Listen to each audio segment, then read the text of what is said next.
Olá, seja muito bem-vindo. Inicialmente quero desejar um excelente ano para você. E abrindo os trabalhos, um tema que é do interesse de todo funcionário público e diz respeito à possibilidade do seu afastamento quando da investigação de um crime. É um assunto que nós iremos abordar a partir de uma questão da CESP. E após respondermos esta questão, como de costume, eu farei uma breve revisão apresentando para você os fundamentos legais. É um assunto que você não pode perder.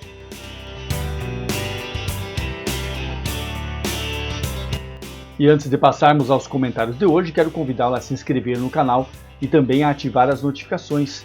Aproveite para maratonar o excelente conteúdo que já está aqui à sua disposição, pois a nossa metodologia é diferenciada. Estou preocupado não só no seu aprendizado, mas principalmente na sua memorização, e isso faz toda a diferença. Veja que interessante essa questão da CESP.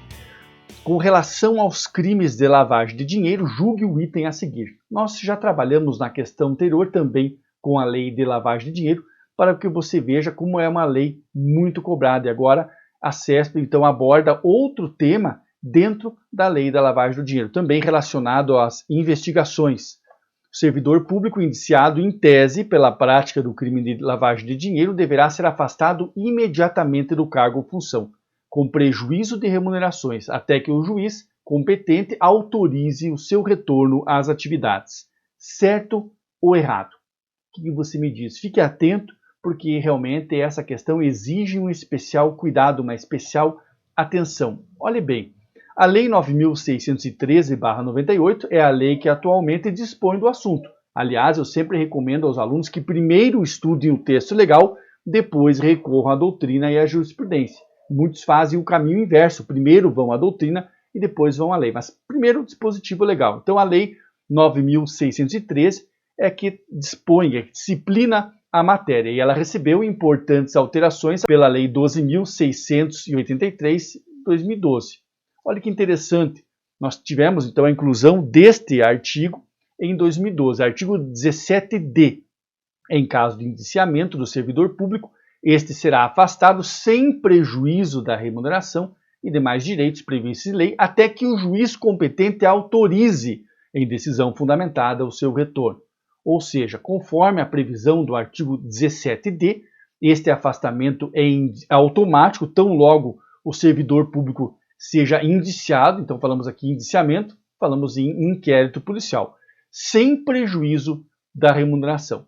De certa forma, agora analisando este enunciado, ele está incorreto, porque aqui nós encontramos que ele deve ser afastado com prejuízo das remunerações. Tudo bem, o aluno já marca como errado essa questão e vai para a próxima, mas agora que vem o pulo do gato, por isso, abra o caderno, caneta na mão, para anotar este outro ponto que eu quero apresentar para você. Claro, com base neste enunciado, a afirmação está incorreta, avaliando apenas a questão das remunerações.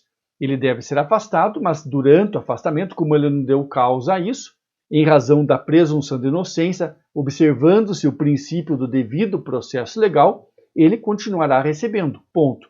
Mas a questão que eu quero agora chamar a atenção é a seguinte: nós tivemos uma ação declaratória de inconstitucionalidade tratando do assunto. E este tema foi abordado no informativo 1000 do STF. Olha que interessante, é inconstitucional a determinação do afastamento automático do servidor público indiciado em inquérito policial instaurado para apuração de crimes de lavagem ou ocultação de bens, direitos e valores. Desta forma, o dispositivo foi declarado inconstitucional no que diz respeito a este afastamento ser automático, por isso a afirmação está duplamente errada. Fique atento a este ponto, não esqueça desta questão que nós estamos apresentando para você também, porque já encontramos questões de prova trabalhando com este assunto, mas questionando então não só a questão dos vencimentos, mas a questão do afastamento ser automático ou não, conforme prevê a lei.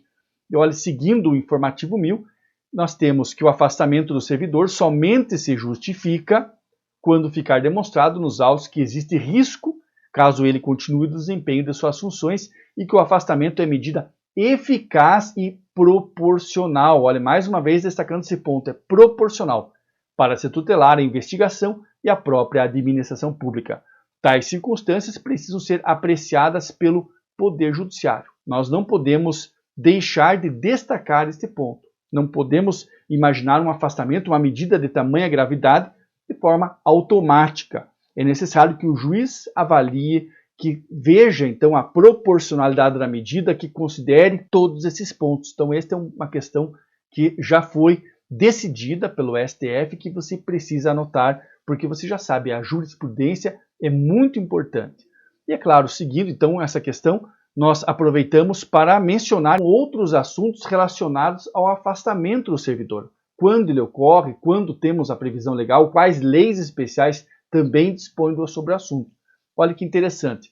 Nós temos a admissibilidade do afastamento do servidor público, principalmente em crimes contra a administração pública, prevista no artigo 319, inciso 6º do Código de Processo Penal. Então essa situação ela é prevista no Código de Processo Penal, não somente em leis especiais.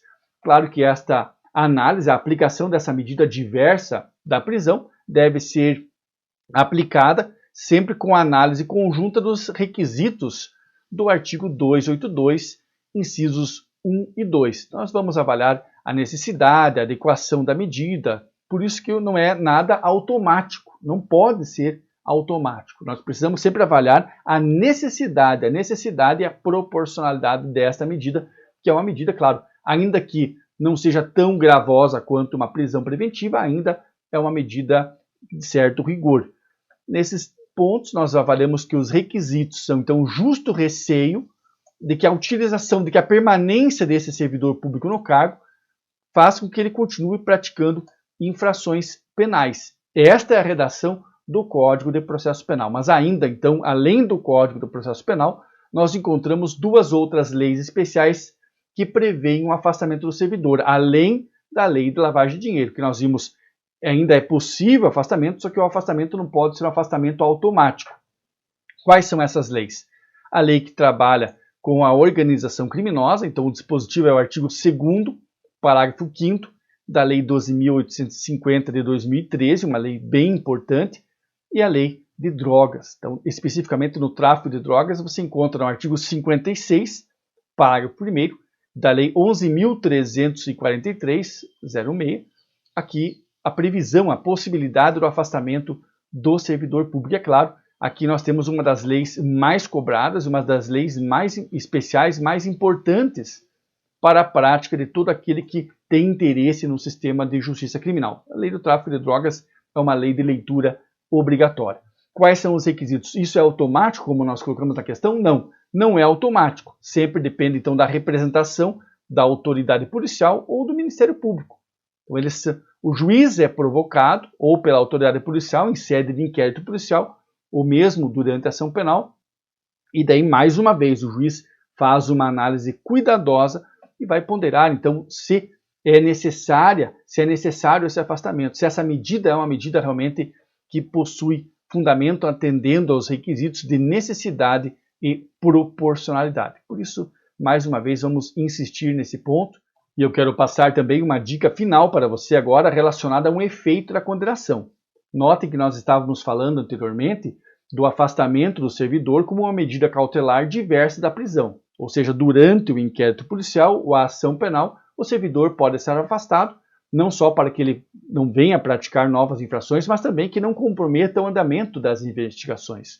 Mas aqui existe a possibilidade, no artigo 92 do Código Penal, agora, cuidado, que um dos efeitos da condenação previstos no 92 também pode ser a perda do cargo ou função pública ou mandato eletivo, quando aplicada pena superior de liberdade por tempo igual ou superior a 1 ano, no caso dos crimes praticados contra a administração pública, e quando for aplicada uma pena privativa de liberdade por tempo superior a 4 anos, nos demais casos. Então não confunda quando nós falamos do afastamento do servidor como uma medida cautelar durante o inquérito e ação penal, com o efeito da condenação, que é a perda do cargo, função pública ou mandato eletivo, previsto no artigo 92 do Código Penal. Fique atento porque, claro, as bancas gostam de misturar essas situações um tanto parecidas, um tanto semelhantes, a retirada do funcionário público, e o aluno, ao momento em que realiza a prova, um tanto ansioso, pode acabar, então, confundindo esses dois institutos jurídicos. Veja bem como estudar praticando faz toda a diferença. Lembre-se que não basta aprender, é importante memorizar, compreender o assunto. Por isso eu convido também a conhecer o nosso site, onde temos cursos e outros materiais de apoio com esta proposta pedagógica. Inscreva-se no canal, compartilhe esse conteúdo com seus amigos, deixe o seu like e eu os encontro já na próxima videoaula. Lembrando sempre que o interesse é o maior educador. Um abraço!